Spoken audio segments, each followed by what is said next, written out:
Hi guys, today we're going to talk about lesson 2 in unit 2, which is all about solving equations with justifications. So before we talk about solving equations and their justifications, I would like to go over the properties of real numbers. And these properties you guys learned in middle school. So the first property that I want to talk about is the commutative property, and here we have a typo.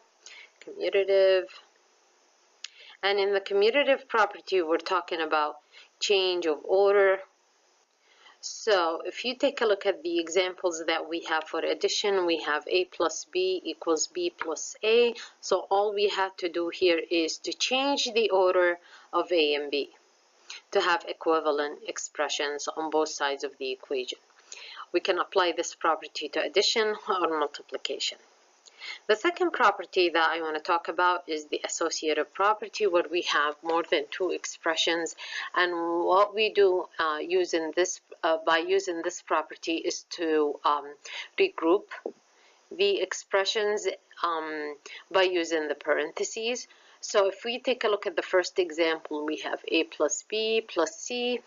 A and b were in one group, in one parentheses, in one pair of parentheses, and then the same expression is equal, or this is an equivalent expression to a plus b plus c, where b and c are in one group in parentheses. So basically all we did here is we changed the position of the parentheses, but we did not change the order of the terms. The order of the terms stayed the same. The only thing changed is the parentheses. And again, this property can be applied to addition and multiplication. The last property is the distributive properties, which is you guys are familiar with. So we have when we talk about distributive property, we're talking about distributing the multiplication over addition. So in this case, you guys got used to the idea of multiplying the number outside of the parentheses by the first term in the parentheses, and going back and multiplying the number outside of the parentheses with the second term inside the parentheses. All of these properties are used to create equivalent expressions, where we have an expression on the left side equal to an expression on the right side. We have two more properties to talk about here, and these properties are new to you. You used them in middle school, but you did not talk about them a lot. So the first property is called the additive property of equality. And you use this property when you add or subtract the same quantity from both sides of the equation. So in our example, we have a equals c. This is an equation with two equivalent expressions.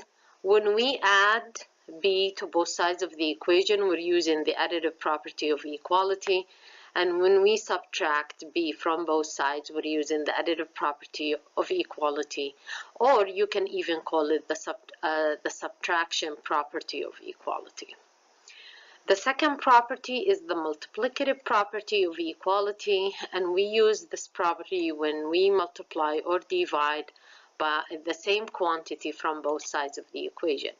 So again, going back to our example, a equals c. When we multiply both sides of the equation by b, that means we're using the multiplicative property of equality.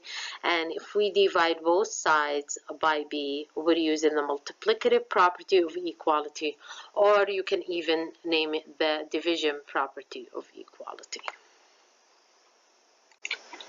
Now let's take a look at this equation and try to solve it for x and find out when we use the different properties of equality. So I'm going to try and solve this problem and identify the justification for each step I'm taking to solve this equation.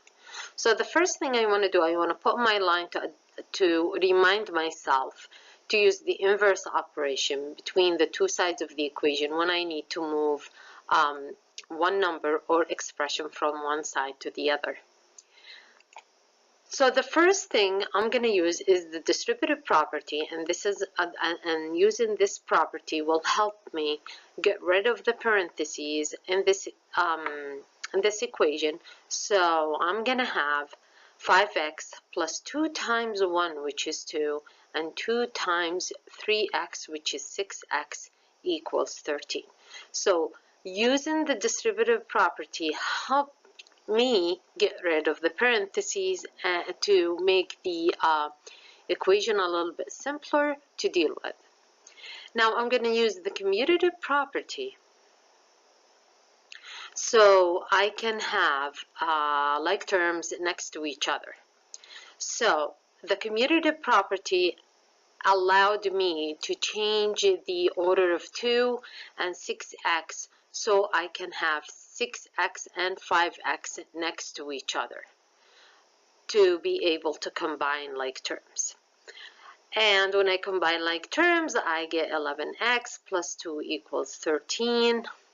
Now, the additive property of equality can help me get rid of 2 in this equation in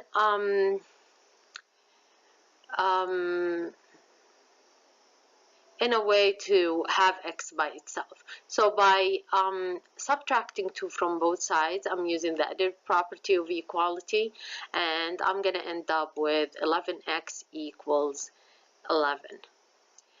Now, the second step, or the next property that I need to use is the multiplicative property of equality, because that property is going to help me or it's going to allow me to divide both sides of the equation by 11 to have x by itself.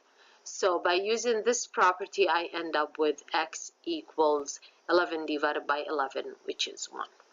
So we solve equations, but we don't think through the properties that we use to justify our steps that we take to solve equations, but each step that we take to solve equation is justified by one of the real number properties or the properties of equalities.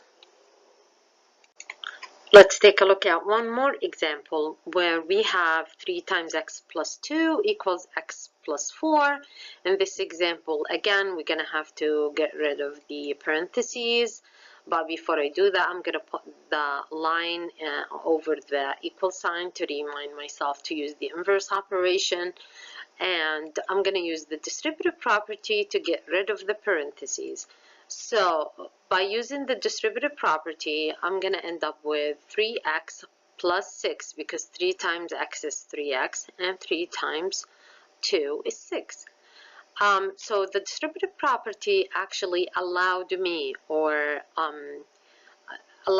to get rid of the parentheses in this equation. Now I have 3x plus 6 equals x plus 4. I have variables on both sides. It would be much better for me to have all the variables on one side instead of 2 sides. For that reason, I'm going to have to get rid of one of these x's or move one of these x's to the other side. Since the x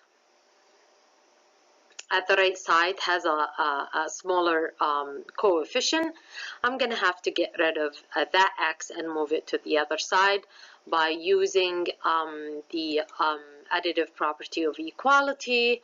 I take away x from both sides and end up with 2x plus 6 equals 4.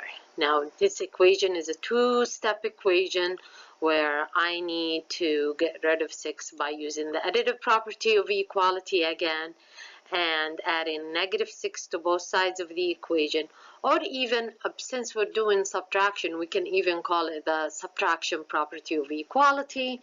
And then by using this property, I'm going to end up with 2x equals negative 2. Now, the multiplicative property of equality will allow me to divide both sides of the equation by 2, or again, you can name this also the division property of equality. and then we're going to have x by itself, and on the other side we're going to have negative 2 divided by 2 equals negative 1. So basically each step in solving equations is justified using the properties of real numbers or the properties of equalities. Now our last example, we have 5 times x minus 3 over 8 equals 2 plus 2 equals 7. We can solve this equation by using the additive property of equality and getting rid of 2 by taking away 2 from both sides of the equation. That's going to help me have a simpler equation. I'm going to end up with 5 times x minus 3 over 8 equals 5. Now, to have a simpler equation, I need to get rid of 8 at the bottom of the denominator by using the multiplicative property of equality and multiplying both sides of the equations by 8. This will allow me to have a much simpler equation. I'm going to end up with 5 times x minus 3 equals 40. And then using the distributive property will allow me to get rid of the parentheses. I end up with 5x minus 15 equals 40. Using the additive property of equality on both sides, I'm going to add 15 to both sides of the equations. Which allows me to have 5x equals 50. All I need to do now is to use the multiplicative property of equality to divide by 5 and have x by itself at the end to equal 11.